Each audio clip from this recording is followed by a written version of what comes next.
Now, another crucial appointment, in my view, is for the UN ambassador's role. I suppose it matters less for the domestic political debate in the US, but it certainly matters for how the US projects to the world, and especially when you look at the UN's weakness on issues like the Middle East. It's going to be great to have a strong ambassador there. We did have Nikki Haley under Donald Trump previously. I thought she was a fantastic ambassador in the UN, but of course she was very antagonistic towards Donald Trump when she ran against him in the primaries. Here's some of what she had to say. We don't need two 80-year-old candidates running for president. We need someone who can serve 8 years, disciplined, strong, no volatility, no drama, no vindictiveness. Just get the job done for the American people.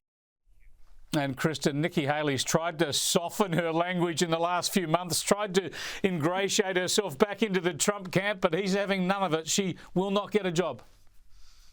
Correct. And she's not really aligned with where the heart of the Republican Party is right now. She's very much seen as sort of a warmonger Republican of the 1990s, if you will. If you talk to the real movers and shakers in the Republican Party and just in the conservative movement, people like Tucker Carlson, these folks don't have a particularly favorable view of Nikki Haley. Yeah, I mean, now that it's convenient for her to do so, she's softened her language about Trump, but I don't see her having any role in a Trump administration moving forward, at least for the next few years. Yeah, so the UN ambassador is going to be a Republican upcomer from New York State, Elise Stefanik. So we'll have to watch and see how she performs. I want to go to the reaction. You must have been lapping up the reaction of the Liberal left in the US as they try and digest what has happened. Have a look at this on CNN, talking about the reaction in the bureaucracy. We are in a new dystopian hellscape. That is from a federal employee via text message last night, and that is the mindset of many of the 2 million federal workers anticipating Donald Trump's return to office.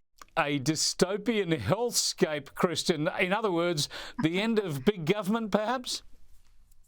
Well, that's exactly right. I mean, the federal government has gotten way too big in this country. It's the nation's largest employer. That news anchor was not even correct. It's 2.7 million people who are employed by the federal government.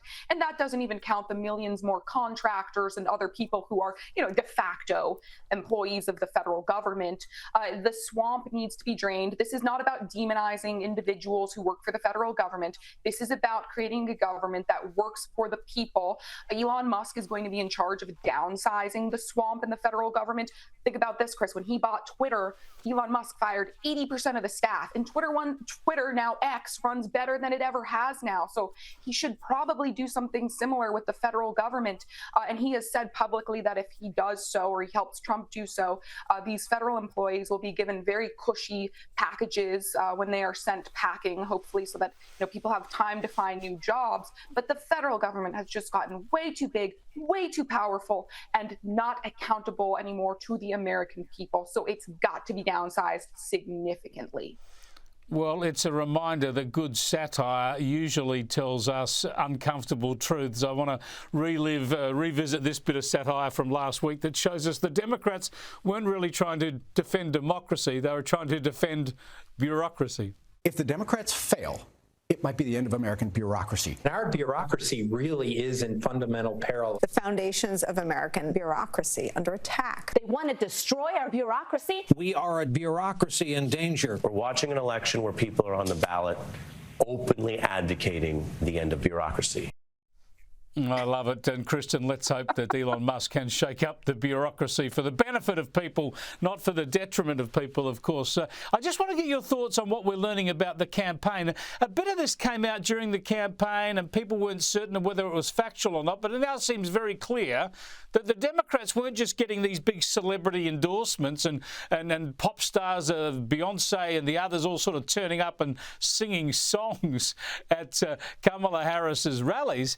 These people were getting paid for the privilege, big dollars. That's exactly right. And in fact, the campaign, despite all the billions of dollars that were raised, is now in debt because of all of these payments. And I don't even suspect that these celebrity endorsements did anything to help Kamala Harris. Chris, I mean, the vast majority of Americans, they look at people like Taylor Swift and Beyonce, and they see completely out of touch, self-obsessed rich celebrities. And when these rich celebrities lecture to us and wave their fingers in our face and tell us that we're bad, racists, xenophobes, that turns a lot of voters off, actually. It doesn't really help Kamala Harris. So that was a big waste of money, spending all those tens of millions of dollars on these horrible people, these celebrities who just love to lecture the rest of us average Americans. And, of course, later in the week, we're looking forward to Joe Biden. He's going to fight his way off the beach, back into the White House and meet with Donald Trump. We'll have more on that later in the week. Thanks for joining us, Kristin. Thank you very much, Chris.